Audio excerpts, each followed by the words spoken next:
എല്ലാവർക്കും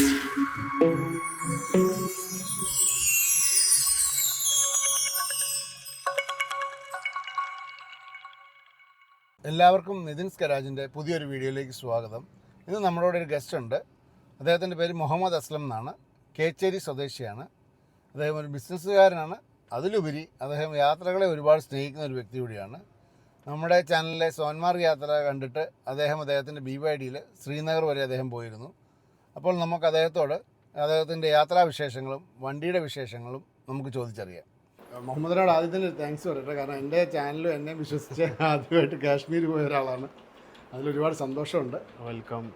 അപ്പം മുഹമ്മദിൻ്റെ യാത്രാ എക്സ്പീരിയൻസും BYD-യുടെ എക്സ്പീരിയൻസും എങ്ങനെയാണെന്നുള്ളതൊന്ന് ഷെയർ ചെയ്യുക.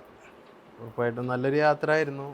നമ്മൾ ഒട്ടും പ്രതീക്ഷ ഉണ്ടായിരുന്നില്ല ഈ ഒരു കംഫർട്ട് വണ്ടിയിൽ നിന്ന് കിട്ടുന്നു, അല്ലെങ്കിൽ യാത്രയിൽ നിന്ന് കിട്ടുന്നു, അല്ലെങ്കിൽ ഇത് സക്സസ് ആയിട്ട് കഴിയുമെന്നോ അങ്ങനെയുള്ള യാതൊരു പ്രതീക്ഷകളും ഉണ്ടായിരുന്നില്ല. പിന്നെ പോകാനുള്ളൊരു പ്രചോദനം അത് ചേട്ടൻ്റെ ചാനൽ കണ്ടിട്ടാണ് അതിൽ നിന്ന് വന്നത്.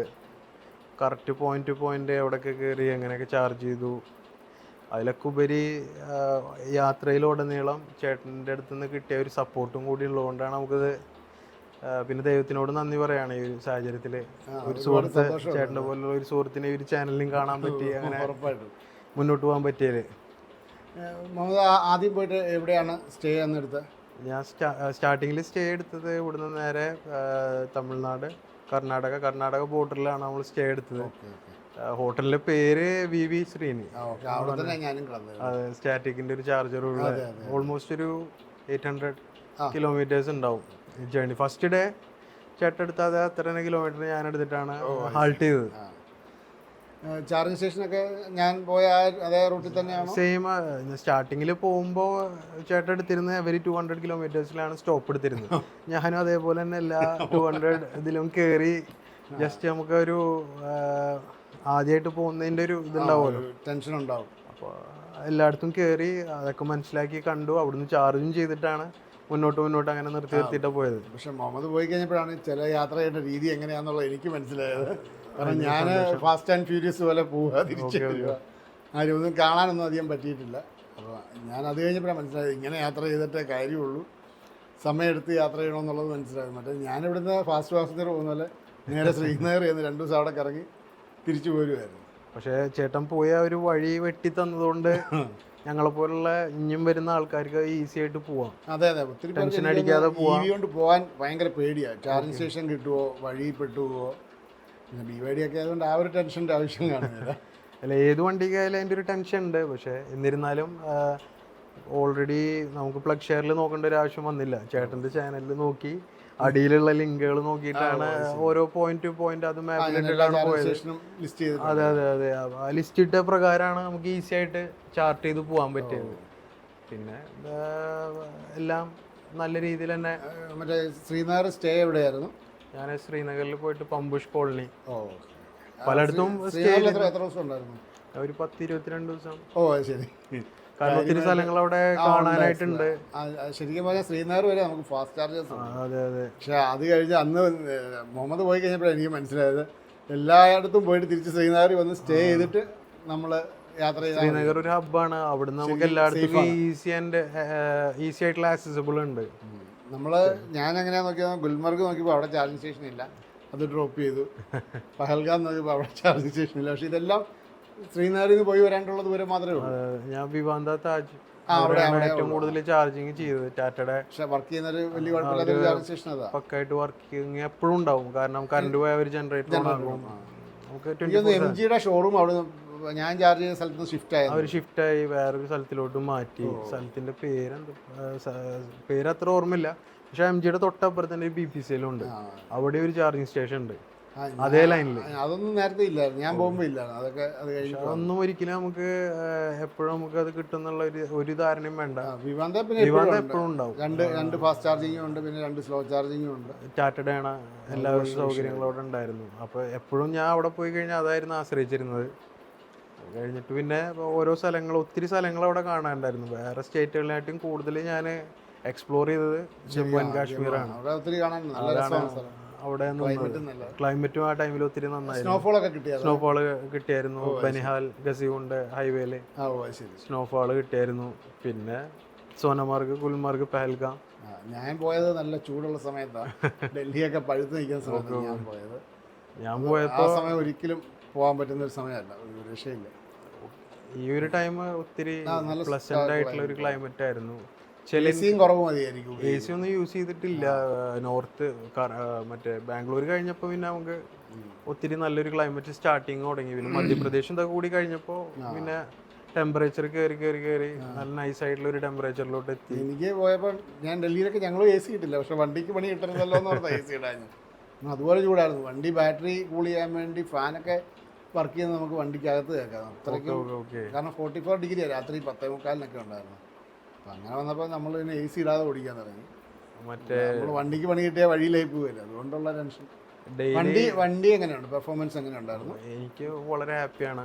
നല്ല അടിപൊളിയായിട്ടുള്ള കംഫർട്ടാണ്. BYD ഒക്കെ എനിക്ക് തോന്നുന്നു ഒരു കംപ്ലൈൻറ്റും ഇല്ലാത്തതുകൊണ്ടാണെന്ന് തോന്നുന്നു. ആരും റിവ്യൂ ഒന്നും ഇടുന്നത് കണ്ടിട്ടില്ല. ഫേസ്ബുക്ക് യൂട്യൂബിലാണെങ്കിലും നോക്കിയിട്ട് ഞാൻ ആദ്യം റിവ്യൂസ് ഒന്നും കണ്ടിട്ടില്ല. കമ്പനിയുടെ ഭാഗത്തു നിന്ന് ഒത്തിരി സപ്പോർട്ടായിരുന്നു.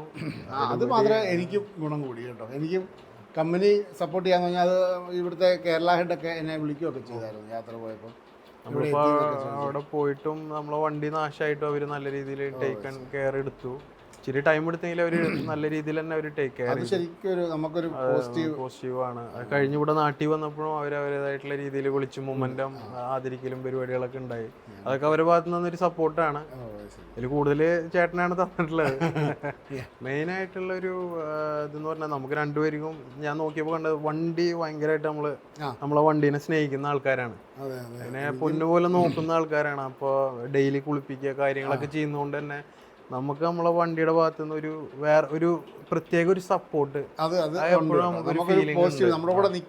ഒരു പോസിറ്റീവ് എനർജി നമുക്ക് ഉണ്ട്. അത് ഏത് കുന്നും മലയാണെങ്കിലും നമുക്ക് നമ്മുടെ കൂടെ ഉണ്ടാവും.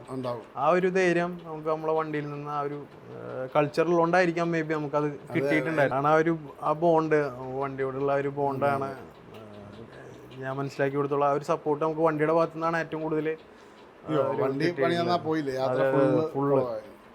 ഇതിൽ ഏറ്റവും രസകരമായ സംഭവങ്ങളും ഉണ്ടായിട്ടുണ്ട്. ചേട്ടൻ യാത്രയിൽ ചേട്ടൻ്റെ എന്തെങ്കിലും രസകരമായ മറക്കാൻ പറ്റാത്തതും അല്ലെങ്കിൽ?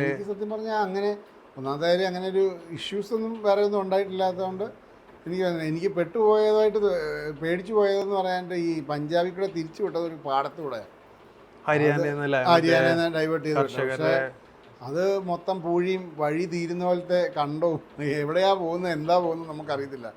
പിന്നെ അവിടുത്തെ പഞ്ചാബിനോട് ചോദിച്ചപ്പോൾ അവർ പിന്നെ നമ്മളെ കൊണ്ട് റോഡിൽ ഇറക്കി വിടുമായിരുന്നു. ഇത് വ്യൂവേഴ്സിന് മനസ്സിലാവാൻ വേണ്ടിയിട്ട് നമ്മൾ ഹരിയാനയിൽ കർഷകരുടെ ഒരു സമരം നടക്കുന്നുണ്ട്. അത് ഹൈവേയിലാണ്, NH44 ഇവരിത് കണ്ടക്ട് ചെയ്യുന്നത്. അപ്പോൾ അത് എത്തനായിട്ട് മുമ്പായിട്ട് ഹരിയാനയിൽ നിന്ന് നമ്മളെ ഡൈവേർട്ട് ചെയ്തിട്ട് ഗ്രാമങ്ങളുടെ ഉള്ളിൽ കൂടെയാണ് വിടുക. കാണാൻ ഒത്തിരി ഭംഗിയുള്ള ഒരു ഗ്രാമീണ ഭംഗിയൊക്കെ ആസ്വദിച്ചിട്ടുള്ള വഴികളൊക്കെ ആണെങ്കിൽ കൂടി അതെ നമുക്കൊരു അറിയില്ലല്ലോ, പോകുമ്പോഴും വരുമ്പോഴും അങ്ങനെ ഒരു ഇതുണ്ടായിരുന്നു. യാത്ര പൊതുവെ ഈ റൂട്ടിൽ സേഫാണ്. ഈ NH44 വഴി വേറെ ഇഷ്യൂസ് ഒന്നുമില്ല. ഞാൻ രാത്രി ഫുള്ളൊക്കെ ഓടിച്ച ദിവസങ്ങളൊക്കെ ഉണ്ട്. പക്ഷെ എന്നാൽ പോലും എനിക്ക് വേറെ ഒരു ശല്യങ്ങളോ കാര്യങ്ങളോ ഒന്നും. ഞാൻ ചോദിക്കട്ടെ, ചേട്ടന് ഗൂഗിൾ മാപ്പ് വഴി തെറ്റിച്ചോ എവിടെയെങ്കിലും? ഇല്ല, ഗൂഗിൾ മാപ്പ് അങ്ങനെ വഴി തെറ്റിച്ചില്ല. ഞാൻ 2 ഫോണിൽ ഒരേ സമയം ഒരു ഫോണിൽ ഫുള്ള് നമുക്ക് നാട്ടിൽ അങ്ങോട്ട് ഡൽഹിക്കാണെങ്കിൽ ഡൽഹി വരെയുള്ള ലൊക്കേഷൻ ഇട്ട് വെച്ചേക്കും. പിന്നെ ഒരെണ്ണത്തെ നമ്മുടെ ചാർജിങ് സ്റ്റേഷൻ ഇടും. അപ്പം നമ്മളീ പോകുന്ന റൂട്ട് കറക്റ്റ് തന്നെയാണോ എന്നറിയാൻ വേണ്ടിയാണ് ഈ 2ത്തേലും ഇടുന്നത്. അല്ലെങ്കിൽ നമ്മൾ പോകുന്ന റൂട്ട് ഡൈവേർട്ടായി പോയെങ്കിൽ നമുക്ക് പാടായി പോകാം.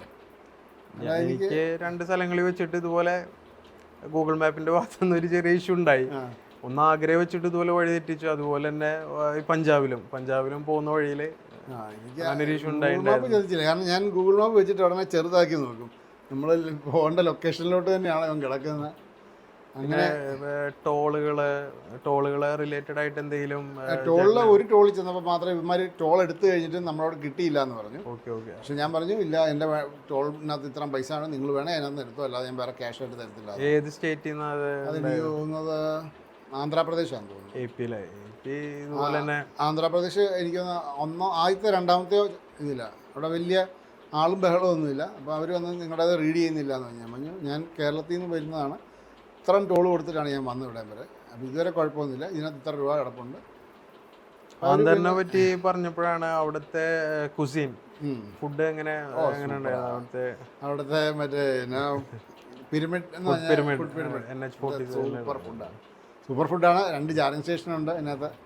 നമുക്ക് നല്ല ടോയ്ലറ്റ് സൗകര്യം ഉണ്ട്. അതെ എല്ലാം നീറ്റാണ് അവിടെ. നമുക്ക് ഫാമിലി ആയിട്ടൊക്കെ ആണെങ്കിലും പോയാലും ഒരു ആന്ധ്ര കുസീൻ ശരിക്കും എൻജോയ് ചെയ്തു അല്ലേ? ചേട്ടൻ പറഞ്ഞിട്ടാണ് ഞാൻ അവിടെ പോയതും അവിടുത്തെ ഫുഡ് ട്രൈ ചെയ്തു. പറഞ്ഞതുപോലെ ഏറ്റവും നല്ലതായിരുന്നു. ഫുഡ് അങ്ങനെ വളരെ റെയറായിട്ട് കിട്ടുന്ന ഒരു സംഭവം ഈ റൂട്ടിൽ.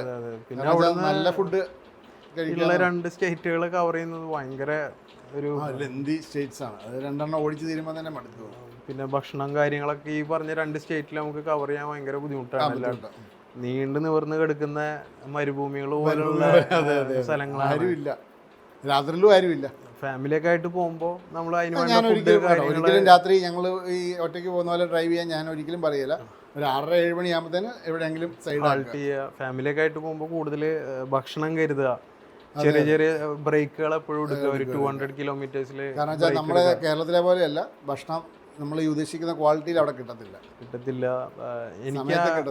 എനിക്കൊരു ഫുഡ് പോയ്സൺ കിട്ടിയതുപോലെ കാഴ്ചയിൽ ആഗ്രഹമാണ് കിട്ടിയത്. പക്ഷെ അത് എപ്പോഴും അവിടെ പോയപ്പോൾ പല ആൾക്കാരുടെ അടുത്ത് ഞാൻ ഇതേ കാര്യം പറഞ്ഞപ്പോൾ അവർക്ക് എല്ലാവർക്കും കിട്ടിയിട്ടുണ്ട്. അപ്പോൾ എല്ലാവരും ആ ഭാഗത്ത് പോകുമ്പോൾ ഞാൻ പിന്നെ എന്താണെന്ന് വെച്ചാൽ ഫുഡ് പോയ്സൺ ഒന്നും അടിക്കാതിരിക്കാൻ വേണ്ടി മരുന്ന് എടുക്കുന്നുണ്ട്, മെഡിസിൻ.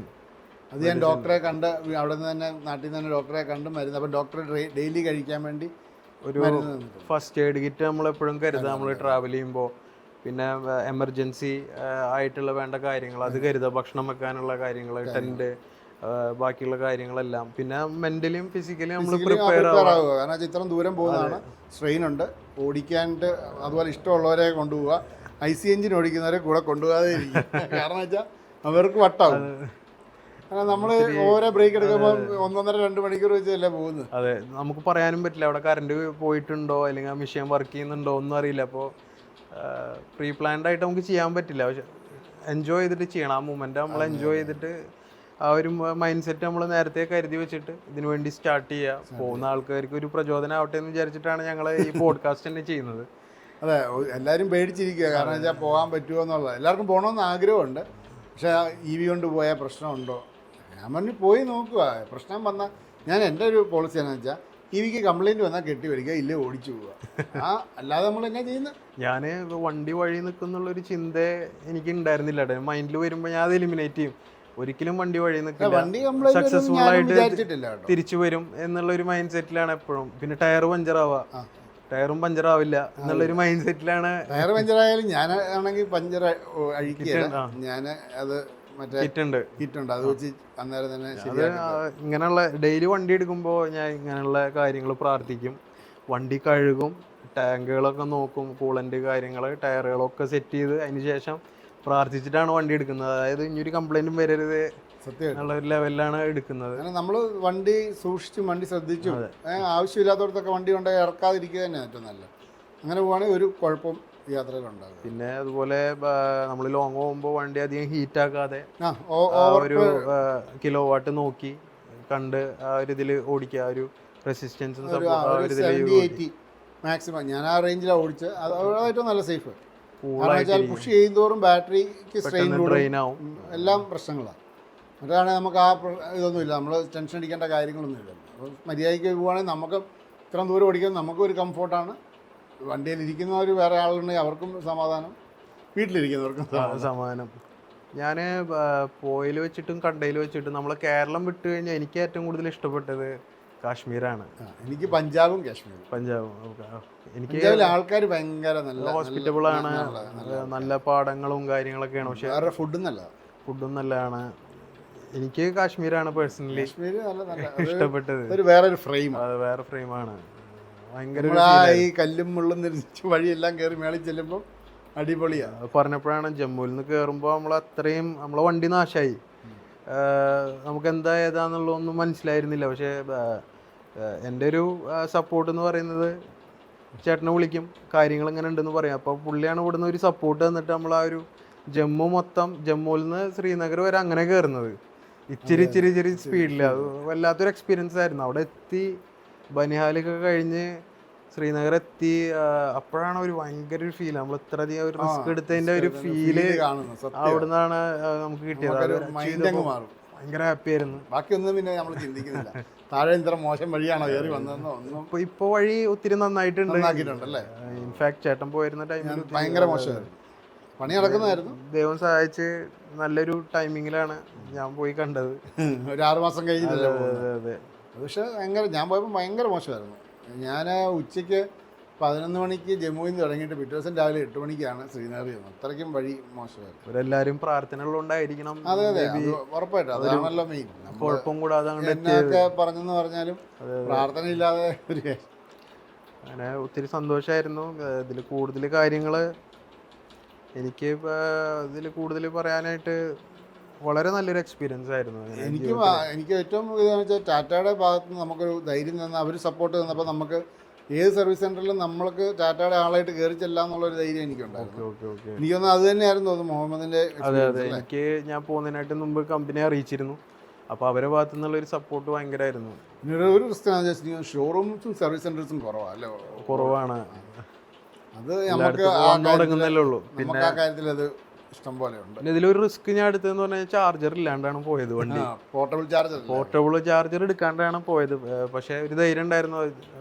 ഒരു എല്ലാ 500 കിലോമീറ്റേഴ്സിലും റേഞ്ച് ഉള്ളതുകൊണ്ട് കുഴപ്പമുണ്ടാവില്ല, നമുക്ക് എത്തിക്കാൻ പറ്റും എന്നുള്ള ഒരു ധൈര്യത്തിലാണ് നമ്മൾ പോയത്. പക്ഷേ മുഹമ്മദ് കയറ്റം ജമ്മുവിൽ നിന്ന് കയറിയപ്പോൾ മാത്രമേ ഉള്ളൂ. ഇനി ചാർജിങ് സ്റ്റേഷൻ വർക്കായില്ലെങ്കിൽ എന്ത് ചെയ്യും എന്നുള്ളൊരു.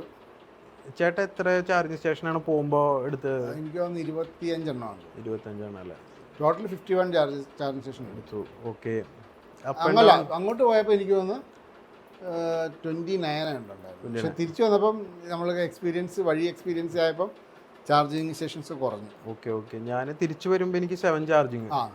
പോകുമ്പോൾ ഞാൻ ചേട്ടൻ കയറി എല്ലാ ചാർജിങ് സ്റ്റേഷനിലും ഒരു ബ്രേക്ക് എടുത്തിട്ടാണ് ഞാൻ പോയത്. പക്ഷേ ഞാൻ പോയ സമയത്ത് ഏത് ചാർജിങ് സ്റ്റേഷനിൽ കയറിയാലും മുഴിഞ്ഞ വെയിലാണ്. കാരണം നമ്മുടെ ഇവിടുത്തെ പോലെ കാനപ്പി ഒന്നുമില്ല, വെറുതെ ഓപ്പൺ ആയിട്ട് വെച്ചേക്കുക. ഞാൻ പോയപ്പോൾ ഒത്തിരി മാറ്റങ്ങൾ വന്നിട്ടുണ്ട്. ക്ലൈമറ്റും നല്ല ക്ലൈമറ്റ് അല്ല. ഞാൻ അടുത്ത ട്രിപ്പ് പോകുന്ന ആൾക്കാർക്ക് ചിലപ്പോൾ ഇതിനുവേണ്ടി മാറ്റങ്ങൾ കിട്ടുമായിരിക്കും. ഉറപ്പായിട്ടും. പിന്നെ നമ്മൾ ധൈര്യമായിട്ട് പോയി ഒന്ന് പോകാണ്ടുള്ള ഒരു ബുദ്ധിമുട്ട് മാത്രമേ ഉള്ളൂ. അത് ഒന്ന് സ്റ്റാർട്ടായി കിട്ടിക്കഴിഞ്ഞാൽ പിന്നെ അങ്ങ് പോകും. പിന്നെ NH44 ആണ് ഏറ്റവും സേഫസ്റ്റ് ഹൈവേ ആയിട്ട് ഫീൽ ചെയ്തത്. പിന്നെ NH7 ബാക്കിയുള്ള മഹാരാഷ്ട്ര വഴിയൊക്കെ പോവാണെങ്കിലും രാത്രിയിൽ ഓടിക്കാൻ സേഫ് അല്ലെന്നാണ് എല്ലാവരും പറയുന്നത്. എല്ലാവരും അത് തന്നെയാണ് പറഞ്ഞത്. ഇത് എല്ലാവരും നല്ല അഭിപ്രായം. ഒന്നും പേടിക്കാനില്ല, രാത്രിയിൽ ഓടിച്ചാലും ഇഷ്യൂസ് ഒന്നും. കാരണം വെച്ചാൽ എനിക്കൊന്നൊരു 8-9 ആയി കഴിയുമ്പോൾ റോഡെല്ലാം കാലിയായി, പിന്നെ ആരും ഇല്ല. നമ്മുടെ നാട്ടിലെ പോലെയല്ല, ആരും ഇല്ല പിന്നെ റോഡിൽ. നല്ല അടിപൊളി ഹൈവേസ് ആണ്. എനിക്ക് തോന്നുന്നു നമ്മളെ മഹാരാഷ്ട്ര എത്തുന്നത് വരെ തെലുങ്കാന സൂപ്പറാണ്. മഹാരാഷ്ട്ര അത്ര പോരാ, മോശമായിട്ടുള്ള റോഡാണ്. പിന്നെ മധ്യപ്രദേശ് എത്തണം. നാഗ്പൂർ കഴിഞ്ഞാൽ പിന്നെ കുഴപ്പമില്ലാത്ത റോഡാണ്. അത് കഴിഞ്ഞാൽ പിന്നെ പഞ്ചാബിലാ പിന്നെ പ്രശ്നം. നമ്മുടെ ഫോറസ്റ്റിനകത്തുള്ള റോഡൊക്കെ നല്ല എക്സ്പീരിയൻസ് ചെയ്തു. സൂപ്പറായിരുന്നു. അത് എനിക്ക് ഫുള്ള് ക്ലീൻ ആയിട്ടുള്ള ഒരു ഫോറസ്റ്റ് ആണ് നാഗ്പൂർ. മധ്യപ്രദേശ് നാഗ്പൂർ ഇങ്ങോട്ട് ചെറിയൊരു ഇറക്കത്തിൽ അവിടെയാണ് എനിക്ക് 6 ഒക്കെ കിട്ടിയത്. വണ്ടി നല്ല 6 കിലോമീറ്റർ അണ്ടറിലാണ്. 6.6 അല്ലേ? അപ്പൊ മൈലേജും അതിനനുസരിച്ച് കൂടുതൽ പ്ലാൻ ചെയ്ത് ഓടിക്കുമ്പോൾ. പിന്നെ BYD-യുടെ ബാറ്ററിയും എല്ലാം നമുക്ക് ടെൻഷൻ ഇല്ലല്ലോ. ആ ഒരു ബാറ്ററിയുടെ സൈഡും വണ്ടിയുടെ സൈഡും നമ്മൾ അത്ര വലിയ റിസ്ക് എടുക്കേണ്ട. ചേട്ടാ ഈ റിവ്യൂ വാങ്ങിയിട്ട് ചേട്ടൻ അതൊരു അബദ്ധമായി എന്നുള്ള ഒരു തോന്നലുണ്ടോ? എനിക്ക് ഒരിക്കലും തോന്നിയിട്ടില്ല. എനിക്കില്ല. കാരണം വെച്ചാൽ ഒത്തിരി പേര് മണ്ടത്തരമാണ്. പക്ഷേ ആ മണ്ടത്തരം എന്ന് പറയുന്നത് എനിക്ക് തോന്നുന്നു കുറേ പേര് ഈ ഓട്ടം കുറവുള്ളവർക്കാണെന്ന് തോന്നുന്നു. എനിക്ക് അങ്ങനെയാണ് എക്സ്പീരിയൻസ് ചെയ്തേക്കുന്നത്, ഫീൽ ചെയ്തേക്കുന്നത്. പിന്നെ ഞാനും വേറെ വണ്ടികൾ IC വണ്ടികൾ യൂസ് ചെയ്തിരുന്നതാണ്. ഞാനിഞ്ഞ് പോവാണെങ്കിൽ EV-യിലേക്ക് തന്നെയാണ് എൻ്റെ ഒരു ആഗ്രഹം. പോക്കറ്റ് കാശ്. പിന്നെ സേഫ്റ്റി ഉണ്ട്, എല്ലാവരും തരുന്നുണ്ട്. സുഖമുണ്ട്, ഒന്നും പേടിക്കണ്ട. സൗകര്യം ഉണ്ട്. ഞാനും സജസ്റ്റ് ചെയ്യുക EV തന്നെയാണ്. മെയിൻ്റനൻസ് കുറവായാലും എല്ലാം കുറവാണ്. നമുക്കൊരു നമ്മൾ ഇത്ര ദൂരമൊക്കെ യാത്ര ചെയ്തിട്ട് വന്നാൽ നമുക്കൊരു ക്ഷീണമില്ല, ധൈര്യമായിട്ട്. ബാക്കിയുള്ള വണ്ടിയൊക്കെ ആണെങ്കിൽ നമ്മൾ ഓടിയെത്തുമ്പോഴത്തേനും ഒരു പരിവാകുകയാണ്. ഇനി അടുത്തൊരു യാത്ര പോവാണെന്നുണ്ടെങ്കിൽ കാഠ്മണ്ഡു പോകണമെന്നുള്ളൊരു ആഗ്രഹത്തിലിരിക്കുകയാണ്.